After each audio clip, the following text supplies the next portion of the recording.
My name is Ricardo. When I was 14 years old, I had just graduated junior high. My parents approached me with an idea, an opportunity. They wanted me to spend 1 year living with my aunt in California. Not because they wanted me to send me away, they wanted me to learn English. I don't remember every detail of that conversation. I don't remember whose idea it was. I just remember sitting there trying to understand what everyone was talking about. I remember being excited, but I was also afraid. I had never been in an airplane by myself. I had never lived away from my parents. I had never imagined living in Mexico by myself. My parents didn't force me. They never told me I had to go. They they let me sleep on it. I could have said no. But when you're 14, all you want to do is make your parents proud. So I said yes. I honestly believe I'll be gone for 1 year.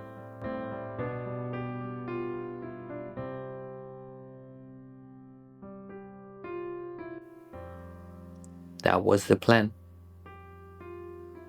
Had absolutely no idea that 1 year will become 33.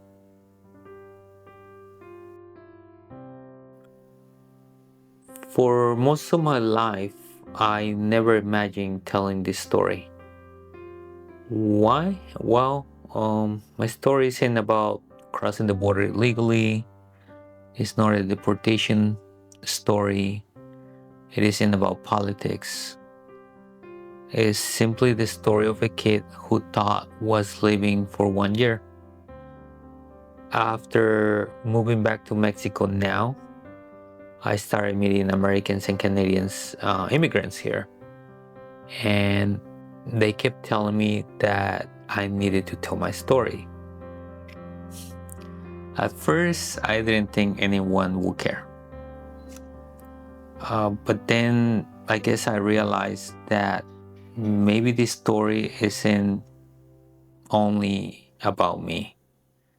Maybe this story is about many other people like me who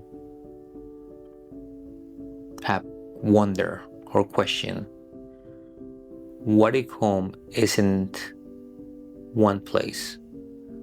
What if home changes while you're busy living your life? This is simply my story.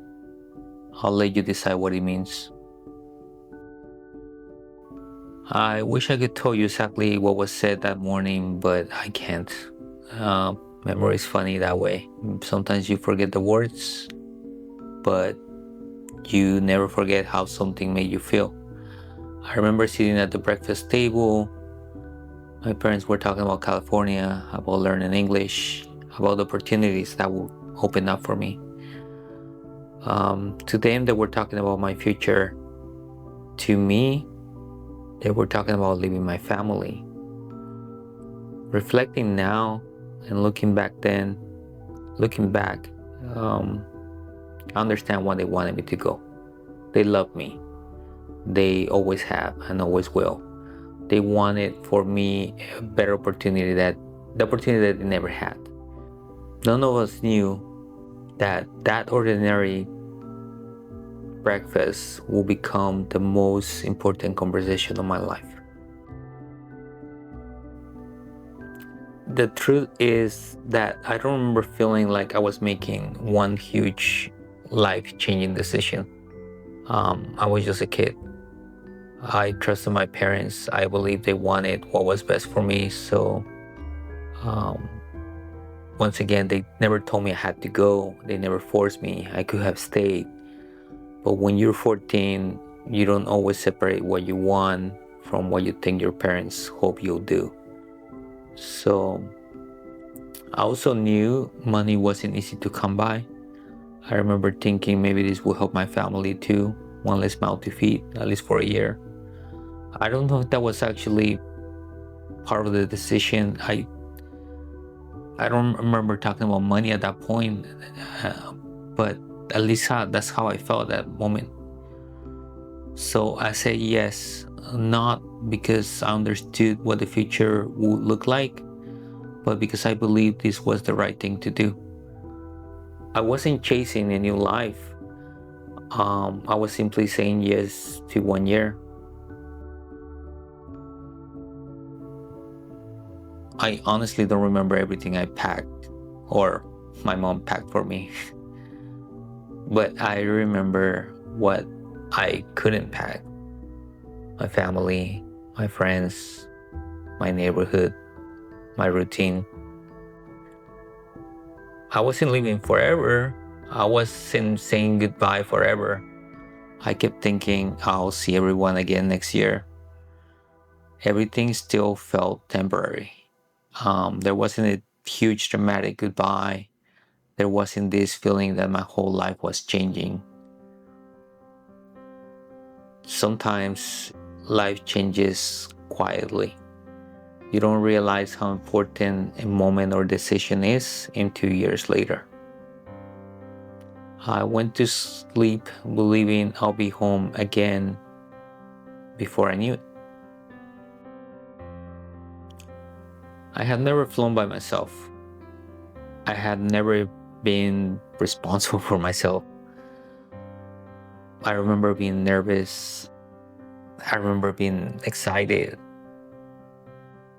I remember wondering what California will actually be like. I thought I was beginning an adventure.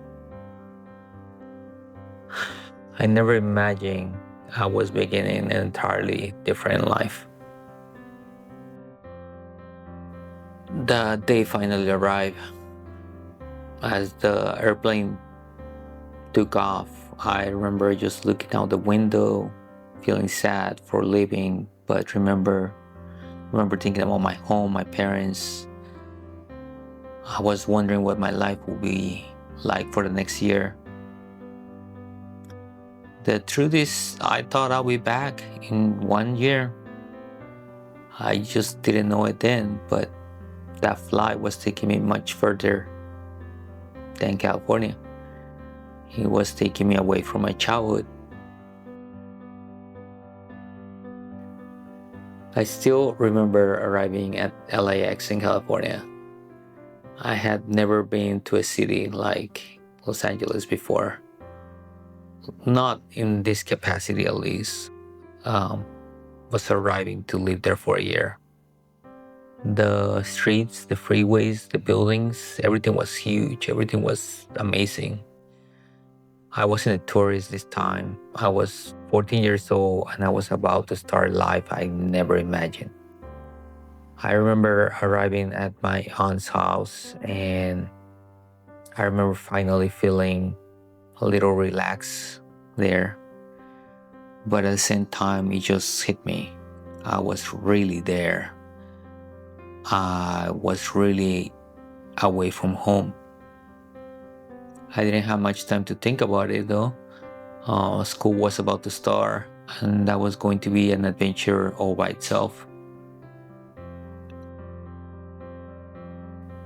If you ever been the new kids in school, you know how uncomfortable that is. And just imagine that, but not knowing the language.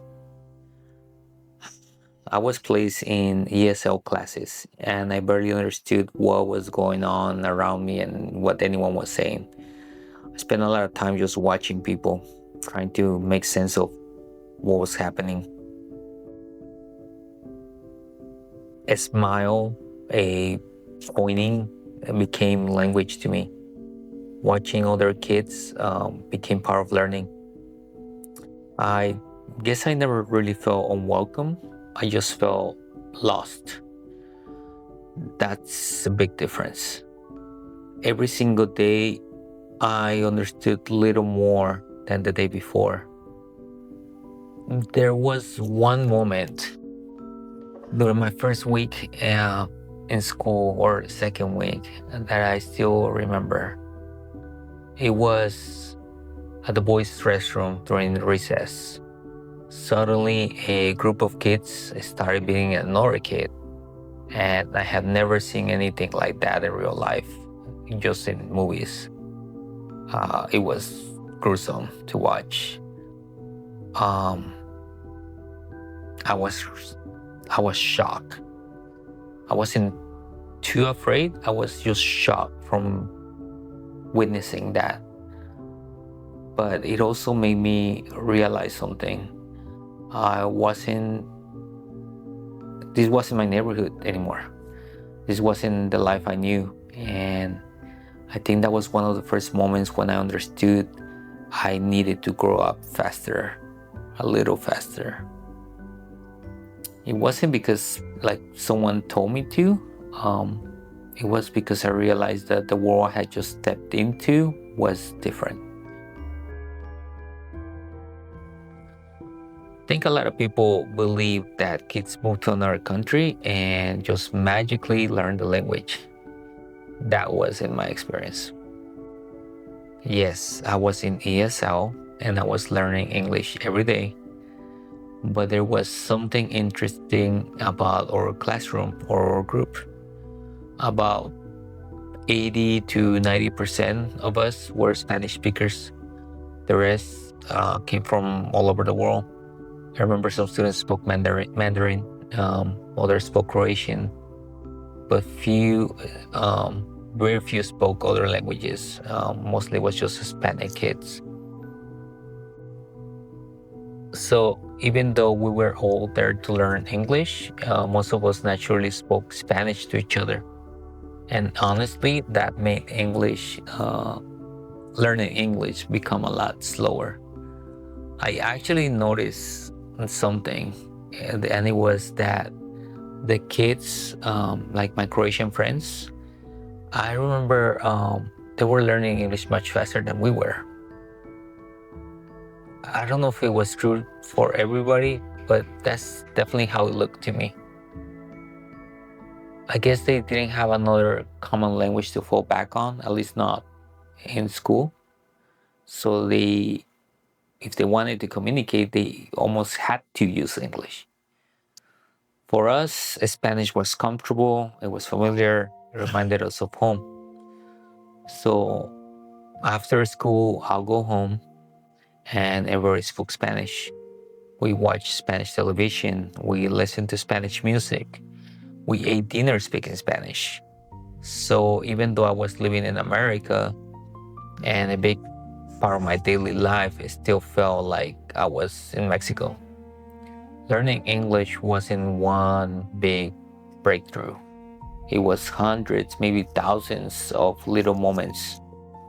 I guess it's not like you think about it, but I guess one day I realized that I wasn't translating everything in my head anymore. And that's when I knew English had finally started becoming part of me. However, by the end of that first 1 year, I had definitely learned some English. But honestly, not nearly as much as I thought I would.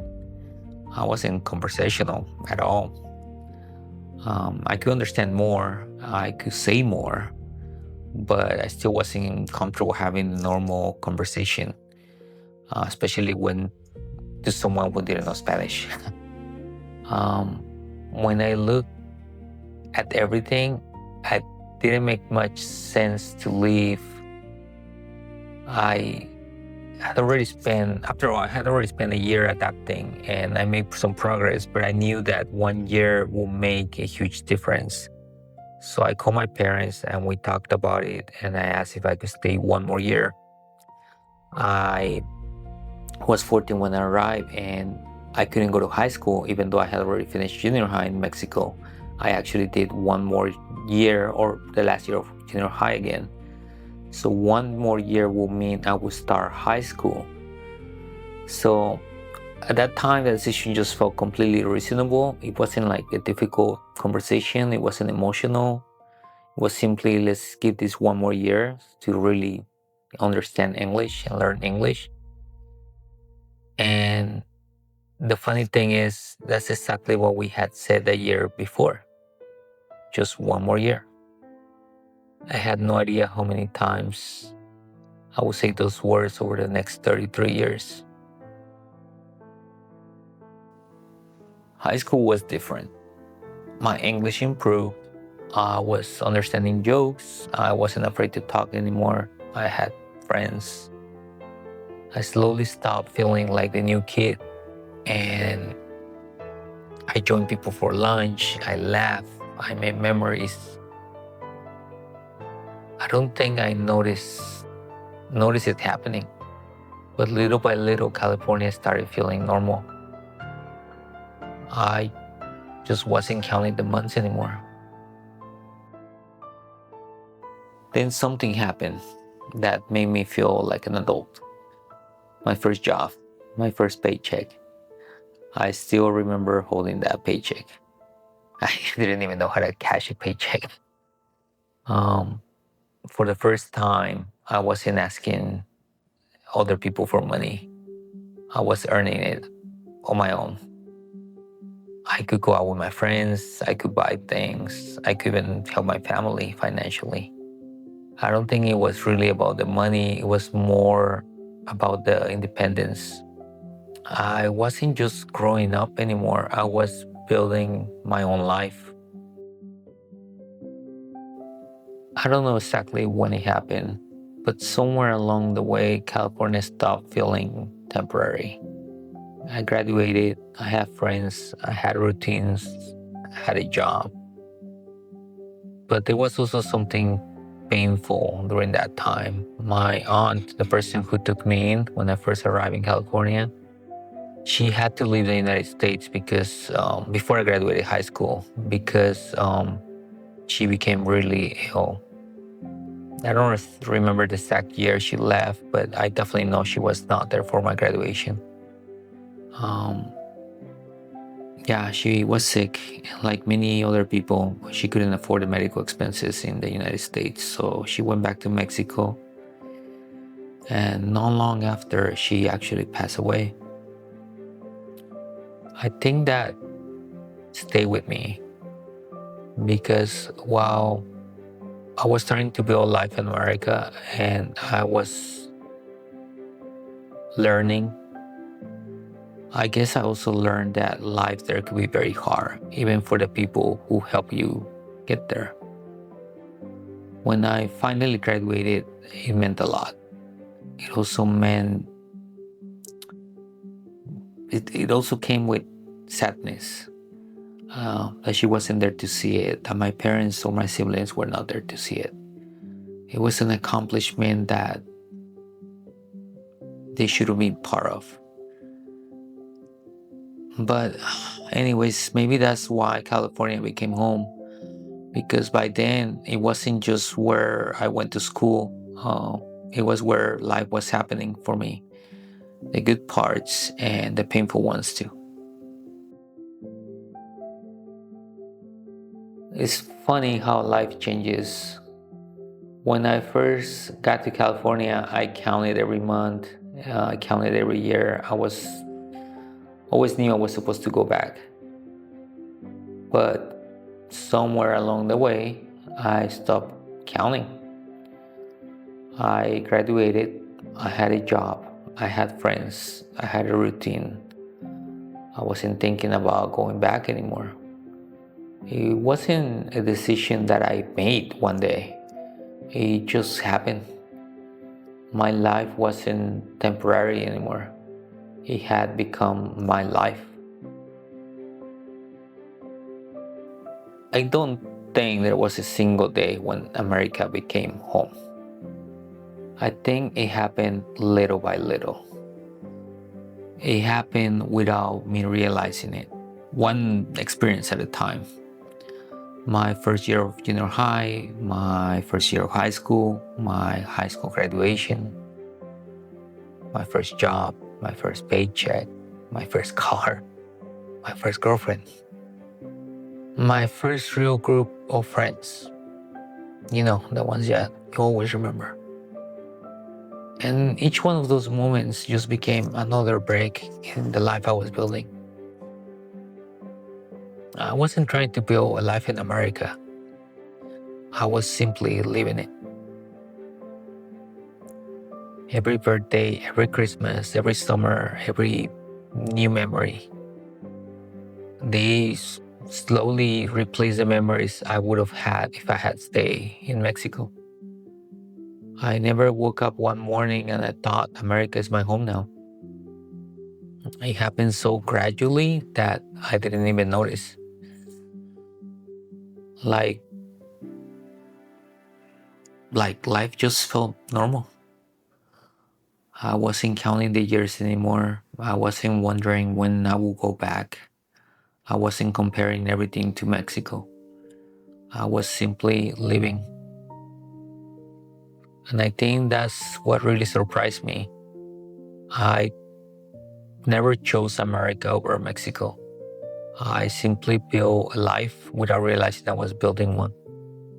I guess by the time I noticed, that life already felt like home. Just when life feels normal or you feel like life felt settled, another opportunity came along. California was always expensive, but it had just become really expensive. I think I was paying like something like $5 a gallon of gas. A new opportunity opened up in Florida. My sister and I decided to make the move together. I had already started over once before, so moving across the country didn't feel nearly as scary. Yes, at this point, my sister was living with me. So Florida was different.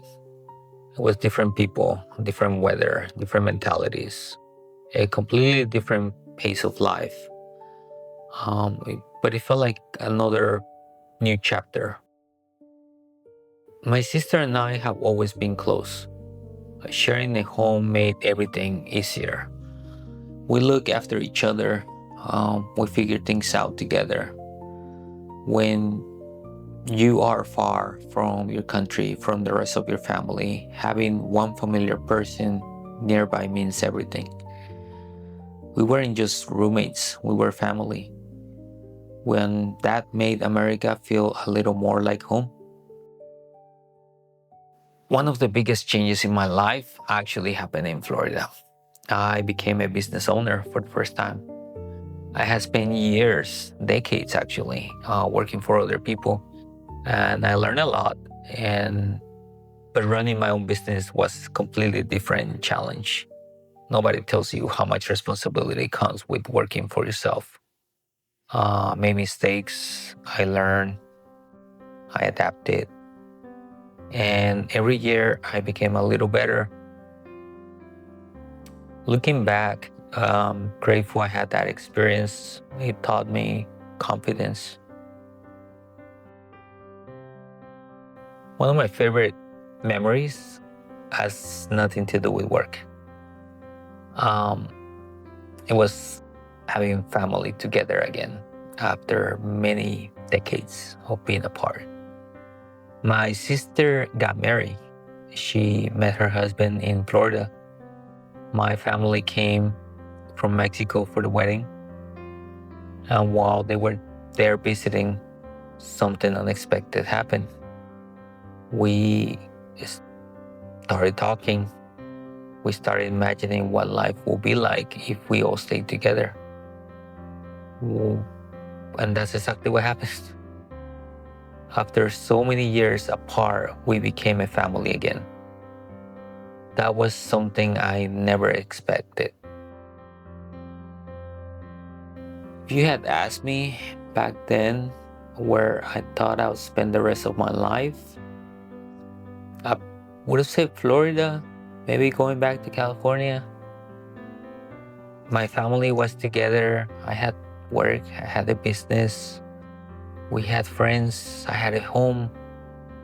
I wasn't dreaming or thinking about another move. I wasn't planning another country. I thought that I had finally figured life out. But life is a funny thing. Has a funny way of reminding you that we're never really fully in control. I had no idea that another decision was about to change everything once again. For a long time, life felt predictable. I had work, my family was together, I had a routine, but little by little, things started changing. The conversations around us started feeling different. There was more uncertainty. There was more tension. My family started asking questions we had never asked before. We weren't we were not making any decisions yet, but we knew something had changed. We spent a lot of time talking. What do we do? Do we stay? Do we move? Do we leave? What would life look like if we went back to Mexico? For us, the decision wasn't just about living in America. It was also about what we believed we were going back to. We came from an area where violence had become much more common and normal than when we left. So that worried us. There was another fear that kept coming up, which was the fact that we had been in the United States for decades at this point. So we wonder, what would people think when we came back? Would they assume we had money just because we had lived in America? Would that make us a target? Maybe those fears would have happened. Maybe they wouldn't have. But at the time, they felt very real to us. So every conversation came back to the same question: how do we protect ourselves? How do we protect our family while making the best decision that we can? And eventually, those conversations led us to a plan. Our plan wasn't about finding the perfect solution. It was about buying ourselves time. We decided to apply for asylum. We understood it was a long shot. We knew there was no guarantees. Our hope was simple. If we could work legally for a few years, we could save enough money to come back to Mexico and be better prepared. We wanted time to plan. We wanted time to build a financial cushion. We believed that returning with some savings will make starting over a little less overwhelming. It wasn't because we wanted to stay in America forever. Our intention was always to come back.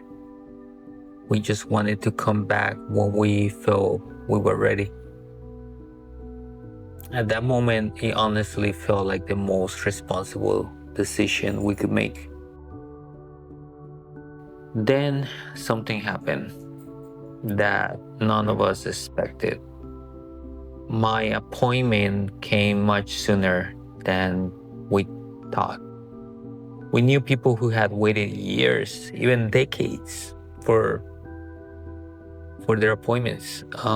So when my appointment arrived, it caught us all by surprise. This was only about 5 months after filing the petition. It suddenly stopped feeling like a future problem and it became a today problem. So that's when everything changed. Almost immediately, we started hearing stories. We started seeing reports, the news. We started paying attention. I remember asking myself, should I really go? I postponed my appointment. I hope that a little more time will help me think more clearly. But instead, it made me realize I already knew what my decision was. I wasn't at peace with taking that risk. So I made a decision. I canceled my asylum case. I withdrew from it. And I chose to leave. I wanted to be free of that stress. I wanna be very clear about something. Nobody forced me. This wasn't a deportation. This wasn't something that happened to me. This was my decision. It wasn't easy, but it was the decision that I believed that I could live with. I wanted to live on my own terms. Then came the hardest part, letting go. We started selling everything. It's amazing how quickly your entire life turns into furniture, boxes, clothes, and just things. Objects and things you own for years suddenly belong to someone else. And with every item that left, it just felt more real. We weren't talking about living anymore. We were actually living. We all knew this Christmas was going to be different. It was going to be our last one together in America. I don't remember every present. I don't remember what we ate. I don't remember the meals. But I remember appreciating the people that were there. I think we all understood that moments like that don't come around forever. Sometimes you don't realize you're making a memory until later. And then the day finally arrived. It was time. We packed the car, my dog, my sister, her dog, and everything we decided to keep. We had made that drive to the airport before, but this time was different. We'd never taken this drive like this. This time, I wasn't coming back. The road looked familiar, but at the same time, it felt completely different. It felt lonely. We boarded the plane. My sister was there. Our dogs were with us. And everything we had decided to keep in a couple suitcases. I remember sitting there waiting for the plane to take off. It wasn't my first flight, but it was probably the most emotional one. When I was 14, I flew to America thinking I'll be back in a year. Now, 33 years later, I was flying back to Mexico. I wasn't sure what was waiting for me.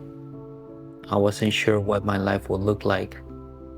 But I knew one thing. This chapter of my life was over. As the plane took off, I looked out the window and realized I wasn't saying goodbye to a country. I was saying goodbye to the life I had built there. So many memories. I don't think anyone can spend 33 years somewhere and live without living a piece of themselves there. People ask me, how does it feel to come home? And honestly, I don't know how to answer. Mexico was home, but it was also unfamiliar. I knew the language, I know the culture, but I had never lived here as an adult. I felt like I belonged and like I was starting over at exactly the same time. Starting over at 47 is very different than starting over at 14. When you're 14, people expect you to be learning. When you're 47, people expect you to already know. But I didn't. I had to learn banking. I had to learn paperwork. I have to learn everyday life. I wasn't rebuilding because I failed. I was rebuilding because life changed. And sometimes that's enough. So, why tell this story now? Because I know I'm not the only one. There are thousands, maybe millions of people whose lives didn't follow the plan. Maybe you left home. Maybe you're thinking about leaving. Maybe you're trying to figure it out. Um, we all try to find where we belong. If that's you, I hope this story reminds you that you're not alone. I don't have all the answers. I'm still figuring it out. I'm still figuring things out all by myself here. And maybe that's exactly what connects us. When I was 14 years old, I thought I was leaving Mexico for 1 year. 33 years later, I came back with a lifetime of memories. I don't regret leaving. I don't regret coming back. Both countries helped me create who I am. Today, I am still rebuilding. I'm still learning. I'm still discovering what home really means. And if my story connected with you, I'll love to have you join me for the next chapter. Subscribe and let's continue discovering life in Mexico together. If you're thinking about moving here or moving anywhere else, if you're curious about what life is really like, or maybe you're just someone who enjoys real stories, you're always welcome here. I'll see you in the next chapter.